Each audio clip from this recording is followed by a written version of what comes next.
Gardë në studio Nebi Bardoshi, antropologu Nebi Bardoshi, shumë faleminderit që jeni këtu. Faleminderit për ftesën. Nebi është një vizitor i zakonshëm i studios time, nuk e di, kemi qellu që kemi qenë 3-4 herë? E treta herë është këtu. Kjo është e treta herë, këtu në këtë studio. Po. Okej, më vjen mirë. Ne do flasim pak për punën tënde, unë di që forëm telefon bashkë, ju keni qenë këte nga përmedi, në këto ekspeditat tuaja. Jam pak gjelosur, në pëton, kërëm ti më tregon për... Nuk ka qenë herë e parë që ti qëllove në ekspedit, ka qëlluar edhe herë tjera ke qëlluar këte nga Veriu, nga Matve, nuk e di.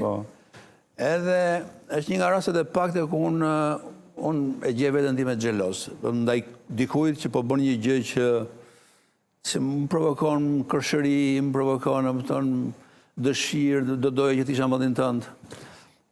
është romanticizmi imi, apo bën sens? Bën sens. Bën sens edhe si imazh romantik, bën sens edhe si një farë ikje që e ka romantizmi brenda, ikjen prej ngarkesës qytetit e Tirana ka intensifiku këtë nevojë të largohesh. Edhe unë Tiranën e urrej. O kërkoj ndjes edhe të shikuesve. Jo Tiranën si simbolik edhe me ngarkesën historike që ka, po Tiranën si konfuzion, pa është një parantezë, si një terror akustik, edhe si një gjë vështirësisht e banueshme. Pastaj ka disa nivele që do t'i bashkëndaj me ty që ndoshta edhe nuk ta ul pak atë zilim. Nëse Tirana është mbi populluar, të paktën me zhurmë, ose me ngarkesën e ndotjes, mos kohezionit ose mos administrimit si duhet qytetit, i cili shkakton shumë lodhë dhe është i fragmentuar, fshatrat tonë janë të braktisur dhe mbartin atë kureshtinë antropologjike dhe të një fatlumësi antropologjike që ti mund të takosh njerëz të paktë të fundit që po e banojnë atë fshat që mund të banu për i shekujsh, ose disa shekuj, por nga ana tjetër je një farë koleksionisti i trishtimit. Pra je farë vetmis, i vajt të ati personi që është ndjet i vetmuar, i tregimit, i praktikës së vetmis. Okej, po në rastin e dytë është le themi Nebi Bardoshi njeri, apo le themi autor që trishtohet, nëse rastin e parë antropologu gëzohet. I farë skizofrenia, është të dyja janë bashkë. Pra, edhe duhet me gjetë një mënyrë edhe për të sjellë në narrativen ose në tregimin antropologjik të dy këto ndjesise. Ana kërkimore është kureshtia, është ideja për të pasur si njeriu reziston, krijon, si e tregon vuajtjen e vet, apo edhe atë pak sukses që ka, si e ndërton vreshtin, si e ndërton atë shtëpinë e vet, si e mban, si mban lidhet me njerëzit. I ka këto anë të veta epike, ky tregim në vetvete. Dhe mund ta shohësh dhe këtë anë të gjë, po ti konkretisht ti shkon në përmet fjalën, marrim rastin e fundit, po ti je në përmet. Ti shkon përmet, në këtë rast po vëzhgon çfarë? Në këtë rast më duke u marrë me emigrimin si përjetim dhe si praktikë sociale. Një temë që e kam shmang shumë vite. Me fjalë të kohë njerëz që kanë përvojë emigracioni. Po pak njerëz nuk kanë përvojë emigracioni në Shqipëri. Është në gati fakt social total, të gjithë kanë një tregim. Ti vetë ke? Jo, nuk kam pasur. Unë kam, por gjithmonë jam rrethu për jetës miqve që më kanë larguar, familjarë që kanë shku kanë ardhur, po ashtu miq që kanë... Por e kam pas evituar si temë qendrore të kërkimit tim antropologjik. Tani në këto 2 javë që isha në përmet, vetëm një individ kam takuar që s'është larguar, që s'ka pas tregim për emigracionin për vetveten. Po them rreth 40 intervista gjata, 2 orë biseda, 2-3 orë mesatarisht, 1 orë gjysmë. Të gjithë kanë tregimet e tyre se si janë largu pa kohë vetë, si janë kthyer, si kanë shku shumë vite, si janë largu fëmijët, vendimin që janë kthyer ose vendimin që kanë marrë për të kthyer, gjitha këto. Ka shumë bukuri në tregimet e jetësore, sepse shikon shumë një farë sensi sakrifice, një farë sensi përkushtimi për me mbajt familjen, me mbajt veten, me ja dalë me dinjitet, por edhe ka dhe shumë tregim të dhimbshëm se si të njerëz nuk kanë mundur do t'ja dalin plotësisht të kenë atë që kanë menduar, që do kenë pas 30 vitesh eksperiencë në këtë që quajmë ne si botë mos diktatorial. Nga rrëfimet që ti ke dëgjuar, ty të rezulton që njerëzit që kanë përvojë emigracioni i gdhënd, i laton, i bën edhe si shqiptar kur kthehen më të mirë, apo thjesht i dërmon edhe i lodh edhe. Po është një eksperiencë që i fut në mënyrë krahasuese, në paktën, krahasojnë dy vende, shumë vende, përvojët e jetës tyre. Nuk është e thënë e mirë apo e keqe, por në shumicën e raste, po themi për zonën e Përmetit dhe zonën e juglindjes, përvojat janë kryesisht në Greqi edhe në Itali, kryesisht, që dominojnë. Dhe tani ka fillu gradualisht të krijohet një përshtypje kolektive që ka qenë një farë dështimi i zonës ose fatkeqësia që kanë pas për të emigruar në një vend që ka pas pak diferencë ekonomike krahasuar me Britaninë ose Gjermaninë, vendet të Europës qendrore dhe perëndimore më të zhvilluara. Por ajo çfarë unë konstatoj dhe është shumë e rëndësishme, si kulturë politike, njerëzit që kanë emigruar kanë sistem krahasues konkret, jetës tyre me shtetin që kanë shkuar si emigrant dhe të shtetit tyre që janë qytetarë. Dhe ajo çfarë dominon si kulturë politike, si vëzhgim i njerëzve, është se kudo janë ndjenë më mirë se sa në Shqipëri. Edhe kjo, si me thënë, për mua, në një farë antropologjie politike, po ekzistencialiste, është një farë, jo vetëm thjesht vaj, po është kritika me forcë sociale që i bëhet mënyrën se si ja kemi dalë ne ose jo, se kemi dalë me ndërtu një shoqëri demokratike. Pra, si qytetari, ndihet më i huaj përmet, po marr përmet, me që po marr eksperiencën e fundit, ose në Burrell, eksperiencën e para kësaj, më i huaj se sa ndihet në një vend ku ka shkuar emigrant në mënyrë të palishme. Po dikur thua që ndihet më mirë, ke parasysh mënyrën se si është sjellë shteti me të, mënyrën se si sillet burokrati me të, në mënyrën se si jepen shërbimet. Sidomos mënyrën se si bisedohet me të. Kjo është paradoksi. Këtu është dhe një sens padrejtësie që e perceptojnë gjithë, po. Edhe një sens i korrupsionit që e perceptojnë. Po. Janë gjëra që atje ndoshta nuk e percepton, sepse atje nuk e çan kokën se është i korruptuar një ministër. Dakord. Domethënë, sistemi i krahasimit nuk është e thënë të jetë i bazuar shkencërisht, fol për eksperiencën, si e ka përjetuar vetë individi.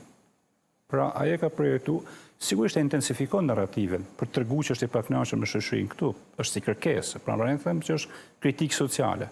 Ata kanë vetëdije me thonë që kemi vujt, tregojnë eksperjenca shumë negative, kur kanë kaluar për para kufirin, arrestimet, vujtje, shumë. Megjithatë e intensifikojnë të tregim, dhe nuk është hera e parë me thënë drejtën, ju ktheva shënimeve të viteve më parë që kam pas, se kam pas vizituar zonë me që e nisëm me Përmetin dhe kam shumë për zemër zonën e Vjosës gjithën. Pa ka shumë atë narrativ kanë treguar dhe shumë vite më përpara. Pra ka ndryshuar pak. Tani rreziku është që s'duhet të ndalem shumë të kjo pjesë, po rreziku është që njerëzit mund ta përdorin kulturën e tyre të emigracionit edhe për mirë, kjo nuk është rrezik, por është për mirë, për ta krahasuar dhe për krijuar një farë presioni social që ne të ndryshojmë për mirë, por edhe mund kalojnë në një lloj çfarë quhet soci antipolitik, ku nuk beson tek shtetërorja e vet. Pra thjesht e thotë që ky nuk është një vend që ka ndërmend të bëhet seriozisht. Jo, unë pyetoj që parë sepse jam përgjithsisht interesuar të njoh, të di se çfarë impakti kanë këto përvoja në jetën e shqiptarëve dhe jam interesuar të marr vesh shqiptarët ato përvoja i kanë bërë më të mirë. Fjala vjen nëse ai mbas kësaj përvoje kthehet në Shqipëri dhe një shishe plastike, para se të shkonte ai ka hedhur në tokë, nuk e hedh më. Për mua ky është një lloj edukimi fantastik që ka marrë atje.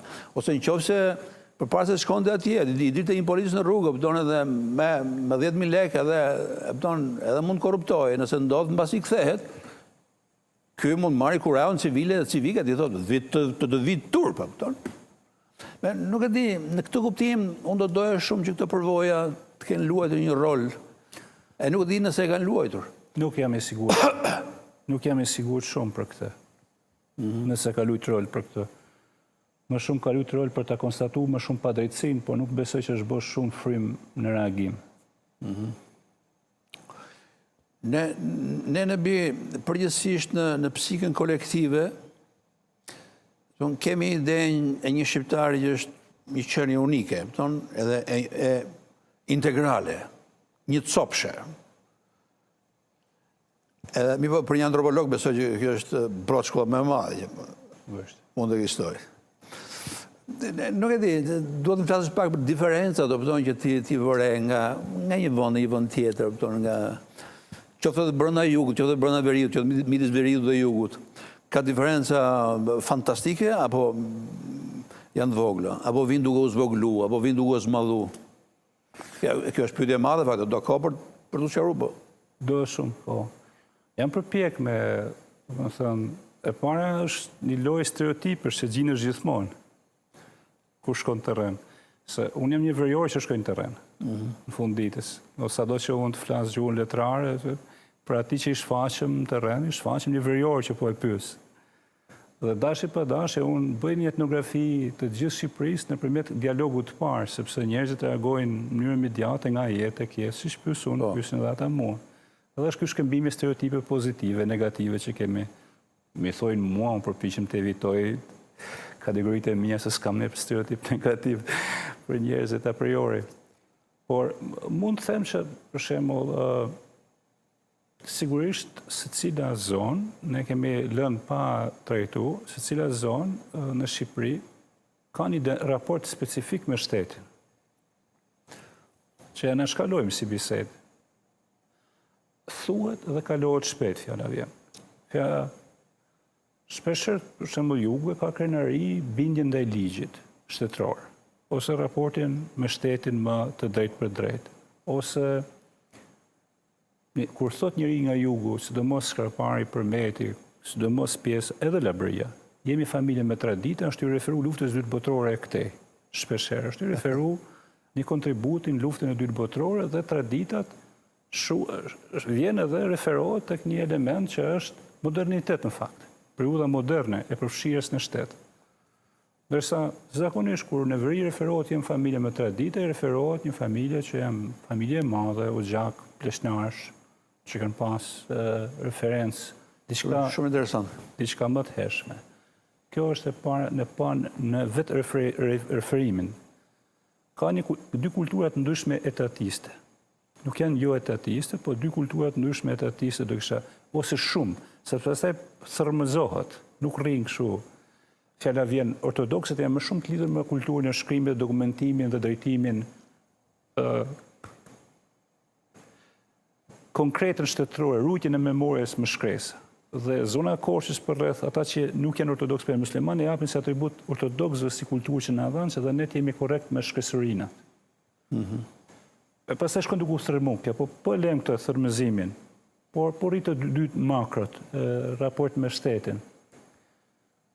Në jug ka më shumë edhe hezitim ndaj shtetit, po edhe më shumë pritshmëri ndaj shtetit. Për t'i bërë disa problem.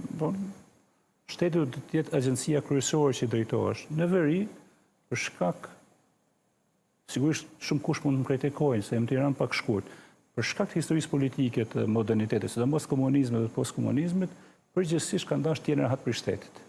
Të jenë pak distant me shtetin. Prandaj edhe ka zënë vend përveç konjunkturave dhe arsyeve tjera, si është konceptu pluralizmi shqiptar, ka zënë vend më lehtë një farë neoliberalizmi. Ideja që jam i zoti vetës, kush është i zoti, mos i shkofti zimoti dhe eci përpara vetëm mos më pengojnë shteti. Edhe kjo është një kulturë politike, është një prani interesante me e pa. Hyn pastaj edhe Labria të kjo lloj kozmologjie pak, pavarësisht është e lidhur pak me shtetin më shumë. Pastaj vijim konkrete. Rastin që kemi folë shumë këtë idenë e tokës, ndarjes 7.000 pensionishtit, ligjit më të rëndësishëm që kemi pas ne. Për shoqërinë shqiptare nuk kemi ligj më kushtetues se sa 7.000 pensionishtin, sepse ka rregulluar gjatë 5% popullsisë në Avenish. Veriu përgjithsisht se ka referuar. Ka njekur drejtën zakonore, 7.000 pensionishtin e ka respektuar për ta ndjek vetëm për ta regjistruar, ai sa është regjistruar me shtet. Edhe Labria, jo edhe një herë, me fjalë ti po thua që ata kanë marrë tokat e të parëve. Po. Edhe është injoruar ligji, me fjalë ka pasi konsensus atje? Konsensus social, do shkojmë kufit e vjetër, kufit e vjetër janë këta, me memorje, në herë është një mu dhe me dokumente shtetërore, kanë shku të kufit e vjetër. Edhe është zbatu jo parimi ndarjes të tokës për frym, se ligji 7501 për ata që janë shikues të rinj, nuk e din, nuk njefte principin e tashgimisë. Thoshte se nuk njihen kufit e mëparshme. Toka ndaj për frym, bazë të antarëve që kishte familja, sa tokë kishte fshatin, kuadër kooperativës bujqësore që ishte. Për një antropolog ka qenë ligji i gabuar? Do vite ka jo. Po, nëse do të mbyll këtë ide në përhatësimi, shumë shkurt. Dhe kur vim në Toskëri, që e njohim në Toskërin, në etnografi Berat, Skrapar, Përmet, Kolonj, Ersek, Korç, edhe Myzyqeja, po këto malësia e Toskëris e ka nda më shumë si pas ligjit shtetëror, por ka shumë vaj pse e ka nda si pas ligjit shtetëror. Sot ndjen shumë të fyrë. Se thojmë më mirë ndasin nda me në tokën tonë. Dhe ka pas aty këtu ku kanë shkuar kufit e vjetër. Kanë pas kompromise. Po më pak se sa Labëri. Labëria ka nda për frym, por zakonisht e ka quajtur në kufit e babait. Ka marrë tokën sipas ligjit shtetëror, por në kufit e babait. Këtu më përputhet pak me gjithë hartën e detes kanonore dhe referimit që kanë pas si referencë ligjore para shtetit kom, pak a shumë. Pra dhe këto po të ndjekim se trajektore, bëjnë se cilat diferencën e vetë, sepse shtetësia, pronësia dhe shteti është trekëndësi i rëndësishëm. Tani vim të pyetja juaj, tek a është për mua i gabuar kjo sistemdarje. Shoqëria shqiptare u trefishu në popullsi gjatë socializmit. Kjo thuhet pak, por u trefishua, u mbipopulua fshati. Para punës. Tani, edhe si kur t'i ndanim tokat si pas kufive të vjetër, si që nda pjesën e veriut Shqipërisë, edhe deri në malësit e Tiranës, nga njëherë edhe në zona që i zure ngoj, Suka, Përmet, Këlqyr, apo Labëria, edhe si kur ta kishë nda me kufit e vjetër, nuk mund të ketë më burim toksor për mu pjestu. Sepse për ta përmbledhë dhe për ta thënë, nuk kemi vend më të fragmentuar nga ana pronësore se Shqipëria, fshati shqiptar. Se përveç se është nda për frym ose sipas formulave të zakonore kombinuar me shtetin, komisionet që kanë shkruar kanë nda tokën bazë cilësisë që ka toka në ujë apo mbi ujë dhe përveç se nda për frym është nda dhe me disa parcela. Pra një familje mund të ketë 3 parcela ose 13 parcela në Lukov, ose 10 parcela. Për ato 10 parcela duhen 10 rrugë, duhen 10 kufi, duhen 10 vija ujtë ndryshme për të shku sistemi. Dhe nëse flasim për tjetu në bazu mbi bujqësin, është jashtë zakonisht të vështirë. Ajo mund përshtatet për diku për turizmin, me që është kapitali kryesor që vjen prej bujtinës, prej restauracionet, po jo restauracionet, po jo se mund të kemi ne mundësin, në pas të fragmentimi që i ka ndodhë pronësis, të ndërtojmë ekonomi bujqësore solide. Këtë sens është gabim ekonomik. Të dyja më bazum mbi pranimin e Brazis, janë mundu të kombinojnë, por herët e vonë shoqëria shqiptare do shkojnë drejt një reforme agrare se s'bën. Se si nuk e di kush do kishte. Edhe unë po besoj edhe ne biu ishim përgatitur të bërë një bisedë tjetër, jo këtë. Po kjo rodhi në mënyrë spontane sepse nisëm nga Përmeti, nga përvoja e fundit e në biut dhe rodhi në mënyrë vetëvetishme dhe mua vjen mirë që biseda po bëhet shumë, megjithatë rodhi kështu le të ndalemi këtu. Unë në biun e ftova sepse më ranë dorë një libër në biut dhe doja të flisim pak për atë dhe nuk e bazuar tek libri, edhe mund të hidheshim edhe në tema tjera. Por kjo është një temë që më intrigon shumë. Ti u ndale vetëm tek qëndrimi që shqiptarët në jug dhe në veri kanë ndaj pronës, apo ndaj shtetit, janë gjëra të rëndësishme. Mund të hyjmë pastaj. Po ka dhe gjëra të tjera, që mund të jetë qëndrimi ndaj gruas, po, patjetër. Qëndrimi ndaj fesë, patjetër. Unë dua shumë në profesorin tënd. Arsye tjetër për të qenë xhelos. Po, në këto që thash unë, po edhe gjëra tjera që mund t'i kesh ti në mendje. Ka qëndrime, si thua, në zonat caktuara që të bëjnë përshtypje veçantë? Përshtypje konkretisht? Fillë vjen qëndrimi ndaj gruas. Po. Unë kam edhe përvojat mia, nga vëzhgimet mia, se cili për nesh është antropolog, nëse do, një dhe vetë, që se ka fuqinë apo dëshirën për të vëzhgu.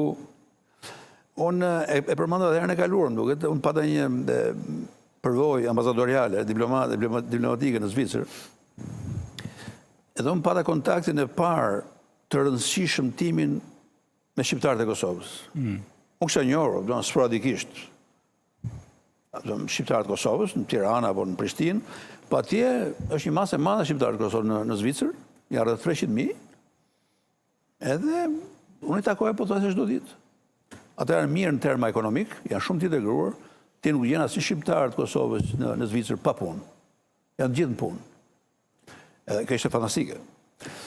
Mirë, por kulturalisht ka një lloj refuzimi për të integruar.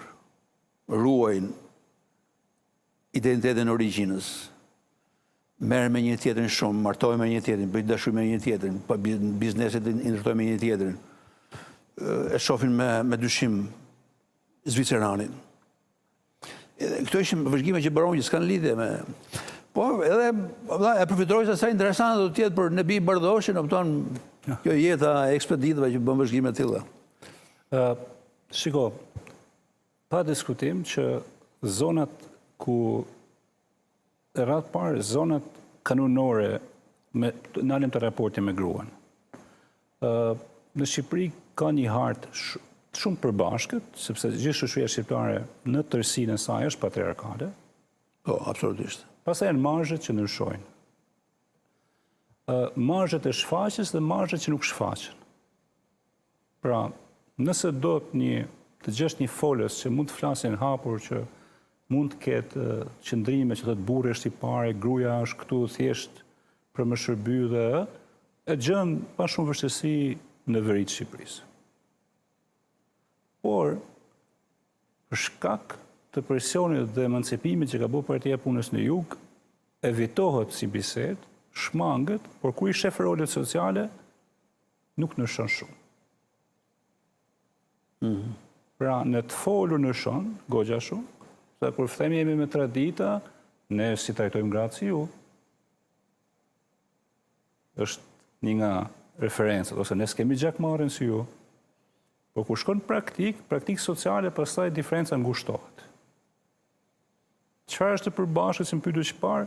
Patriarkaliteti është, si më thënë, i bën bashkë shqiptarët në shumë gjëra, por kanë shikimet ndryshme tashmë për këtë. Edhe në veri ka plasëritje jo të vogla për shkak të kapitalizimit, për shkak të emigracionit, sepse çka ka ndodhur në hartën e Shqipërisë në raport me emigrimin. Kjo është, për me vazhdu hartën, do kaloj pastaj në Kosovë pak. Veri lindja e Shqipërisë ka emigruar në Londër. Unë kam dashur të pyes pse, edhe nuk e di pse. Ja, e di unë pjesën ndërmuese, ka nisur për shkak luftës Kosovës. Në 98-ën e mbrapa kanë nisë, kanë shkuar në deklaru, kanë shku me flukset e Kosovës, ose kanë shku si kosovar fillimisht, pastaj është rrjeti është përhapur dhe kanë kriju, ka studime për këtë dhe dominojnë Has, Kukës, Tropoj, Mat, Dibër. Po Has, Kukës, Tropoj janë kryesorët. Këtë, dhe më thënë, bazë. Që do thot kjo? Malësia madhe këtej kanë kryesisht Shtetet e Bashkuara të Amerikës e Italinë. Juglindja, kjo, më falë, veri ulësira perëndimore, Italinë, Gjermaninë kanë shku kështu.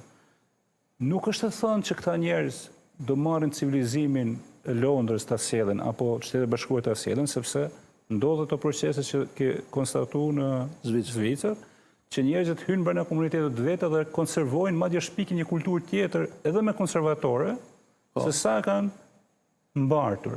Pse? Sepse komplekset e diaspora është këtë realitet tjetër social-politik.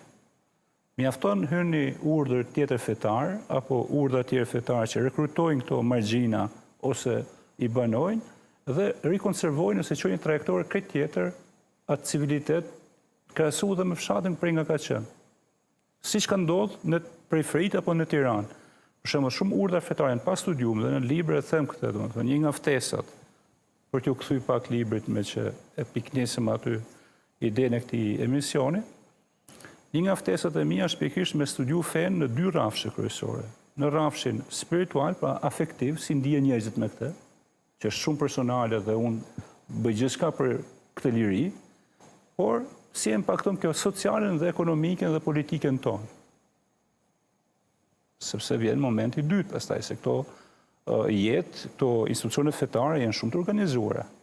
Dhe nga një herë janë institucione vetëm reflektime dhe ndërlidhje me të mbinatyrshme dhe me Zotin, nga një herë janë agjenci politike neoperandorake. Dhe kjo është e njohur në literaturën bashkëkohore, diskutohet gjëra gjatë në antropologjinë politike, se si perandorit janë riartikulu dhe përdorin institucionet fetare për të përhap mesazhin e tyre të ri politik, i cili është një kurth i madh sepse është liria fetare dhe po i hyre këtij debat, do respektosh lirinë fetare. Pastaj kur shikon modalitetin dhe mënyrën se si funksionon dhe se si ndërtohet narrativa në raport me veten e tjetrën, është çështje komplekse. Po ftesa ime është që me shku det këtyre programeve studimore me qetësi dhe me atë urtësinë që ka antropologjia për t'i sjellë të butuar dhe për t'i sjellë si analiza, siç ka ndodhur në shumë vende tjera. E fundit, anë ekonomike, me që patëm si sillet një musliman, si sillet një ortodoks, si sillet një katolik, si sillet një protestant, si një urdhëri që nuk e njohim me paran. Se kemi këtë tezën e famshme të Weberit që kapitalizmi lind për shkak të etikës protestante. Okej, ajo është teori që është kritikuar, i pa e me radhë, por është një ftesë simpatike me pas se si sillemi me të mirën, me akumulimin si ide, ose me shpërndarjen e pasurisë, edhe nëpërmjet thjerrës të besimit tonë, pra. Si i shohim këto institucione fetare që po ndërtohen se këta njerëz fetar materialitetin. Me feja më ka hapur i bisedë që feja vitet e fundit ka përbërë një lloj interesi tim në natyrë, në plan akademik, dhe jam thelluar në mënyrë diskrete, edhe unë kam një lloj shqetësimi lidhur me nuk e, është diskutimi do doja që të bëjë edhe nacional, lidhur me rolin që kanë fetë një në shqiptarëve, lidhur me strategjitë ndryshme të natyrës politike që ekzistojnë, që mund të jenë dhe jo shqiptare. Patjetër. Edhe një fjala vjen, një nga gjërat që më shqetëson shumë është shoh shumë shqiptar musliman që ato kanë të drejtën këtë vend sa çka çdo njëri tjetër, se janë musliman vendash, nuk janë musliman të ardhur. Sigurisht. Mi po i shoh që tonë inflamor të huaj, zihen në rrjetet sociale, për Erdoganin, apo zihen për, nuk e di, për Izrael-Palestinë. Ajo është një çështje ndërkombëtare që edhe ka kuptim të diskutosh, por ka një lloj fanatizmi që e transcendon faktin që ti je shqiptar. Më shqetëson shumë kjo gjë. Edhe mua më shqetëson edhe më ka bërë shumë të mendoj se si duhet, përveç se reflektojmë, edhe si duhet të ashtrojmë si agent kërkimore. Sepse mendojmë mbi të gjitha se janë politika shumë të stërhulluara pjesë të kësaj bote. Por me njëherë, sa po ashton të fjali, ke pengesën e parë që të thotë çdo besimtar, po unë kam drejtën time të besoj. Dhe ti ndërton stereotipin mbi mua, sepse thjesht më shef si tjetrin fetar. E vërteta është që ne duhet me pas kurajo me folë që besimet fetare shpesh herë nuk ndjekin agjendën e demokracive liberale. Demokracitë liberale, sot për sot, sidomos si në vendin tonë, janë ose idetë liberale më të atakuarat se asnjëherë tjetër. Madje gati të rrezikuar për dalë mode, për t'i nxjerrë jashtë diskutimit. Dhe për këtë hyn tash edhe një fashu tjetër ndërmjet, që kanë hyrë këto teoritë konspirative, të cilat na sjellin idenë që ka një agjendë globale për me çdo këtë shoqëri.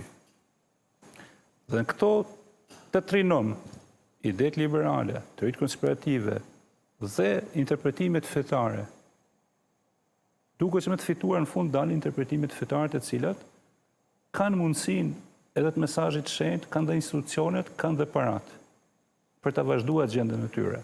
Ndërkohë kanë gjithë drejtën e tyre si qytetarë, si individ për të ushtuar besimin e tyre. Dhe është jashtëzakonisht shumë delikate çështja se si duhet më sjell, sepse mundet shumë thjesht pas këtij emisioni më shpërthy, jo se unë kam frikë, por se është krejt lehtësisht e manipulueshme fjala kur ti flet për besimet fetare, sepse janë gati tezat, sido që ti përsillesh ides, janë gati për të stigmatizuar.